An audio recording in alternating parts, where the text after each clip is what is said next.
warahmatullahi wabarakatuh. Berjumpa kembali dengan saya, Reni Fajarina, Sarjana Pendidikan, calon guru penggerak Angkatan 9 dari SMA Negeri Kerjo, Kabupaten Karanganyar. Kali ini saya tidak sendiri, saya ditemani oleh Ibu Nur Hasanah, Sarjana Pendidikan. Beliau adalah guru sejarah di SMA Negeri Kerjo. Assalamualaikum Bu Nurul. Waalaikumsalam warahmatullahi wabarakatuh. Ibu Reni Fajarina. Ya, bagaimana kabarnya hari ini? Alhamdulillah, insya Allah baik. Ya, alhamdulillah baik ya Bu ya. Di sini saya akan mengadakan percakapan praobservasi ya Bu ya. Sebelum nanti saya akan amati jalannya proses pembelajaran yang Ibu lakukan di dalam kelas, atau sebelum saya melakukan proses supervisi kelas. Adapun tujuan yang dilakukan supervisi kali ini adalah untuk mengetahui dan juga mengevaluasi jalannya proses pembelajaran yang Ibu lakukan di kelas. Dan kenapa kita hari ini melakukan percakapan praobservasi? Sebagai persiapan awal sebelum nanti Ibu melakukan kegiatan pembelajaran. Nah, nanti pembelajaran akan terlihat lebih siap, mantap, dan juga lebih percaya diri, sehingga memberikan pembelajaran yang baik bagi murid. Begitu ya Bu ya. Adapun beberapa pertanyaan yang akan saya sampaikan kepada Ibu. Yang pertama berkaitan dengan tujuan. Kira-kira apa sih tujuan pembelajaran yang ingin Ibu capai? Baik, berdasarkan rancangan pembelajaran yang saya tuliskan di modul ajar, itu ada 3 Ibu. Yang pertama, 1, siswa bisa memahami teori-teori masuknya agama dan kebudayaan Hindu-Buddha ke Indonesia. Yang nomor 2, siswa bisa menyebutkan kerajaan-kerajaan Hindu-Buddha yang pernah ada di Indonesia. Tujuan pembelajaran yang nomor 3 yaitu siswa bisa menyajikan karya tulis tentang proses masuknya agama dan kebudayaan Hindu-Buddha ke Indonesia. Bisa menyajikan karya tulis ya, harapannya begitu. Baik, jadi ada 3 tujuan pembelajaran yang ingin Ibu capai ya tadi ya. Nah, bagaimana sekarang dengan pertanyaan yang kedua Ibu? Area pengembangan yang ingin Ibu capai atau ingin Ibu lakukan dalam observasi apa ya? Baik, untuk area pengembangannya mungkin saya akan menggunakan 2, yaitu pada area pengetahuan dan juga keterampilan. Pada area pengetahuan, yaitu siswa bisa menganalisis berbagai teori tentang masuknya agama dan kebudayaan Hindu-Buddha ke Indonesia. Untuk keterampilannya, yaitu siswa bisa menyajikan karya tulis tentang proses masuknya agama dan kebudayaan Hindu-Buddha ke Indonesia. Oke, baik. Jadi area pengembangan yang ingin dicapai oleh Ibu adalah bagian aspek pengetahuan dan juga aspek keterampilan pada siswa ya Bu ya. Saya ingin mendengar nih oleh Ibu, bagaimana sih yang pertanyaan yang ketiga, yaitu rancangan pembelajaran yang ingin Ibu terapkan di dalam kelas, mungkin dari segi strateginya, model pembelajarannya, begitu. Baik, untuk strategi yang akan saya gunakan yaitu pembelajaran berdiferensiasi berdasarkan kesiapan belajar siswa yang diintegrasikan dengan pembelajaran sosial dan emosional. Kemudian saya akan melakukan pembagian kelompok sesuai dengan kemampuan dan keterampilan siswa. Saya juga akan melakukan pembagian kelompok tadi sesuai dengan kemampuan dan keterampilan siswa. Untuk model pembelajarannya saya menggunakan model pembelajaran discovery learning. Untuk metodenya mungkin saya akan menggunakan diskusi kelompok Ibu, yaitu melakukan analisis ataupun merancang solusi dan memvalidasi ide. Oke, jadi yang akan Ibu terapkan dalam kelas menggunakan strategi pembelajaran berdiferensiasi yang diintegrasikan dengan pembelajaran sosial emosional ya Bu ya, dengan menggunakan model pembelajaran discovery learning dengan metode diskusi kelompok gitu ya. bagaimana sih dengan media pembelajaran yang akan Ibu gunakan di dalam kelas nanti? Baik, untuk media pembelajarannya mungkin saya nanti akan menggunakan beragam contoh teks lembar kerja, hasil observasi yang kemudian berlanjut ke LKPD atau lembar kerja, kemudian saya salin di PowerPoint dan juga laptop yang akan saya tampilkan di proyektor. Oke, baik. Nah, kira-kira kapan nih Ibu akan melakukan kegiatan pembelajaran tersebut? Di hari apa, di kelas berapa, dan juga di jam berapa?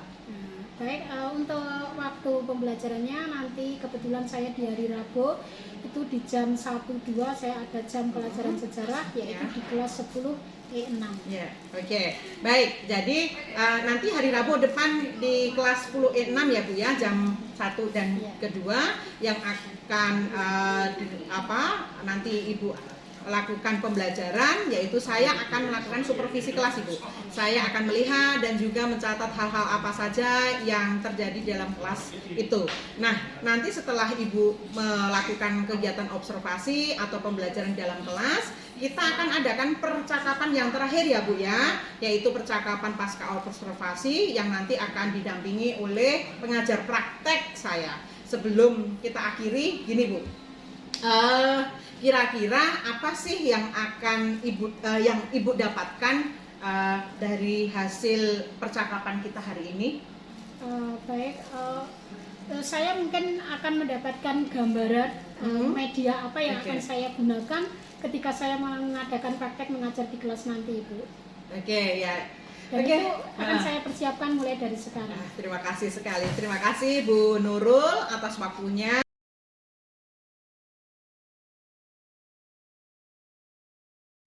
Assalamualaikum warahmatullahi wabarakatuh.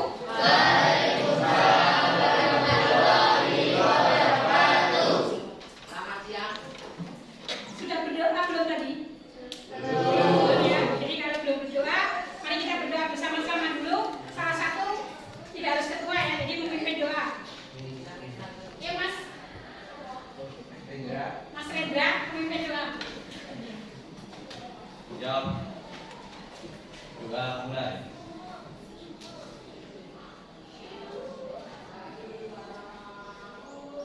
Doa selesai.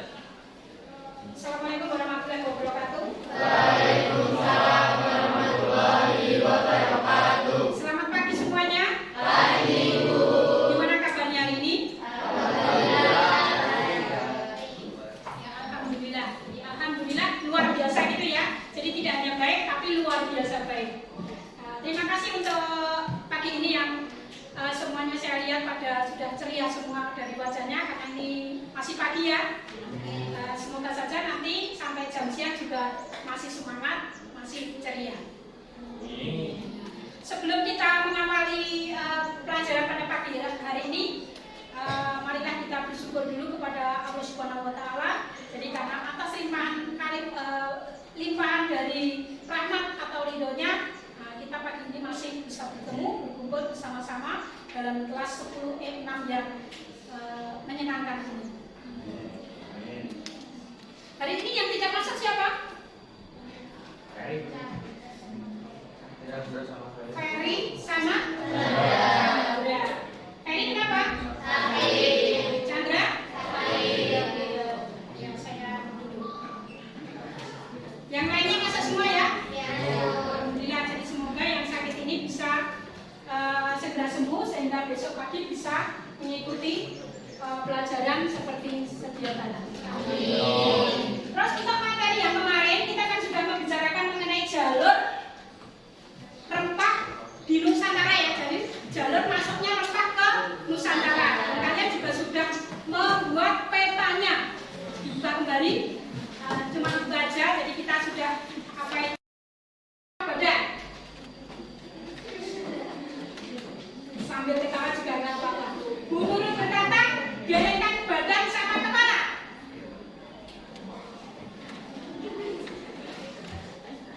Bu Nurul berkata, pegang pundak temannya. Angkat tangan.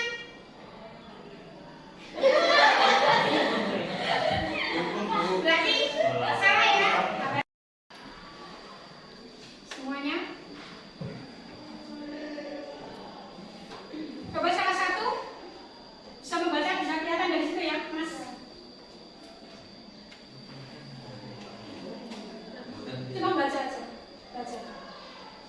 biar lebih semangat. Dibaca ya. Tujuan pembelajaran. Setelah mengikuti proses pembelajaran, peserta didik diharapkan satu, baca aja Mas. Memahami teori-teori masuknya agama dan kebudayaan Hindu dan Buddha ke Indonesia. Ya, satu, memahami. Jadi kalian harus paham tentang teori-teori masuknya Hindu Buddha ke Indonesia atau ke Nusantara yang sudah saya jelaskan kemarin ya. Nusantara dengan Indonesia sama.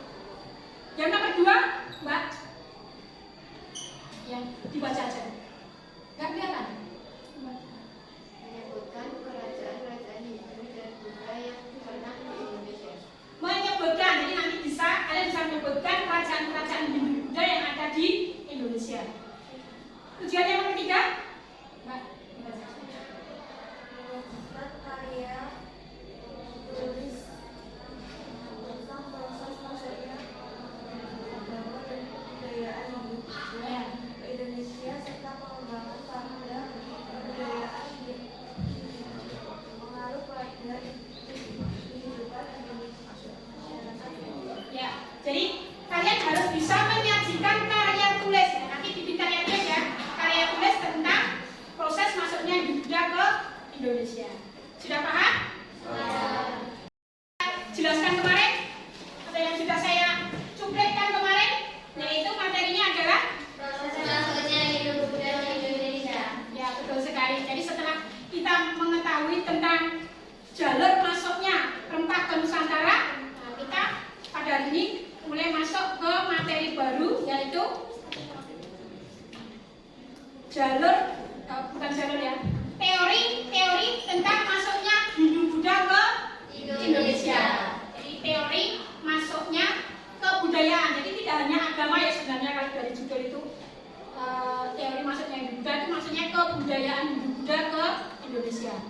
Nah, sebelum kita lanjut ke materi, kita lihat dulu tujuan dari pembelajaran kita pada pagi hari ini.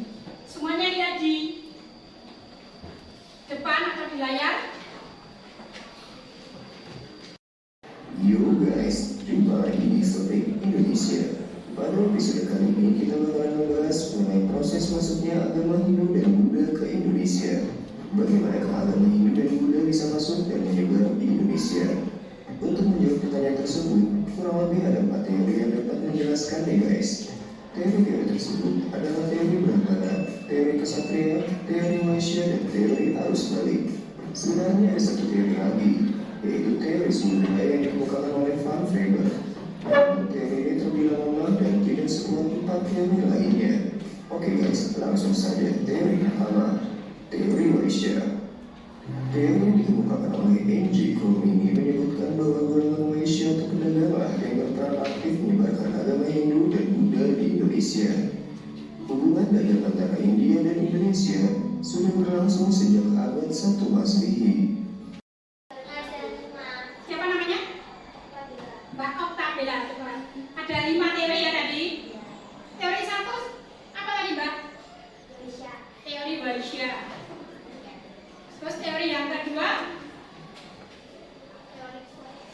Ya betul sekali. Siapa namanya Mbak? Mbak Sisilia. Teori Kesatria. Yang nomor 3 teori?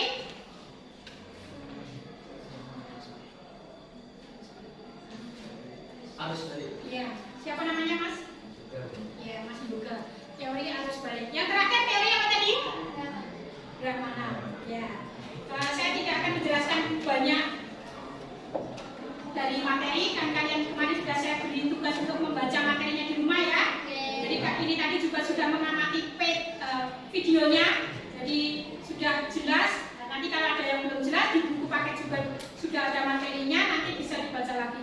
Sesuai dari kesepakatan kemarin kita hari ini diskusi kelompok ya. Nah, sudah dibagi kelompoknya ini, sudah menempatkan diri, ada 5 kelompok. Nah, jadi tugasnya coba ditulis semuanya. Semua dari masing-masing kelompok. Sebenarnya tadi sudah saya tulis tapi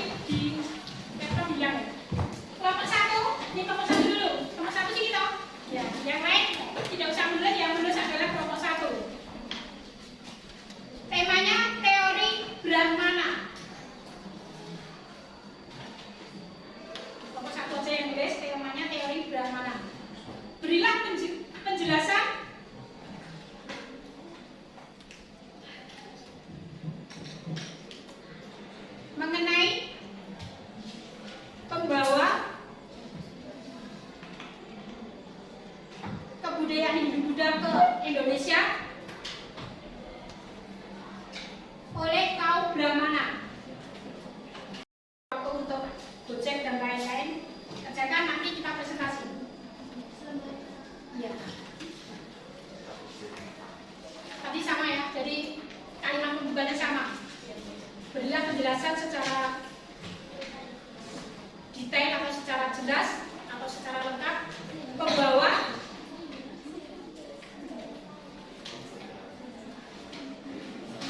kebudayaan hidup budaya Indonesia oleh kaum kesatria.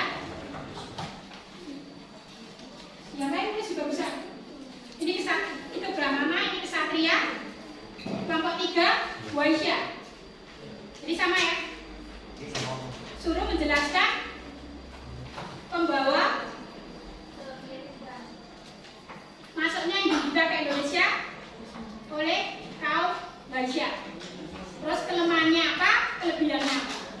Kalau ini berarti teori Sudra dari Waisya. Jadi Brahmana, Kesatria, Waisya, Sudra. Yang ini teori arus balik.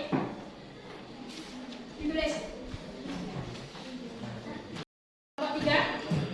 Assalamualaikum warahmatullahi wabarakatuh. Waalaikumsalam warahmatullahi wabarakatuh. Kami dari kelompok 3 yang beranggotakan Saya Baik Kurniawan. saya Nina, Saya Budianta Fitri. saya dari KFK Valencia, saya Chelsea Abigail. Saya Hadi Wiranto. Saya Jagat. Kami di sini akan menjelaskan teori Waisya. Teori Waisya ditemukan oleh N.J. Krom. Menurut teori ini, agama Hindu Buddha masuk ke Indonesia dibawa oleh pedagang dari India, yaitu kasta Waisya. Dalam perdagangan India tidak hanya membawa barang dagang, tetapi juga adat atau kebiasaan dari negaranya, termasuk ajaran agama Hindu dan Buddha. Kelebihan dari teori ini yaitu transaksi jual beli dan perdagangan, adanya kampung galing dan adanya perkawinan dengan warga lokal. Dan di sini kekurangannya yaitu penggunaan bahasa serta kepentingan para pedagang. Kelompok lain harus aktif. Siapa yang mau mengajukan pertanyaan, tunjuk jari dulu dari kelompok mana, terus dijelaskan pertanyaannya secara jelas. Permisi, saya mau izin bertanya. Perkenalkan, nama saya Rifana dari kelompok 4. Pertanyaannya ialah, kenapa teori Waisya memiliki kelemahan berupa penggunaan bahasa? Jadi penggunaan bahasa yang ditulis itu menggunakan bahasa Sanskerta dan aksara Pallawan, dan tidak banyak yang bisa menggunakan bahasa tersebut dan tidak banyak yang mengerti tentang bahasa tersebut. Jadi teori ini kurangnya itu. Kelompok hari ini yang diakhiri dengan presentasi dari semua kelompok, jadi sudah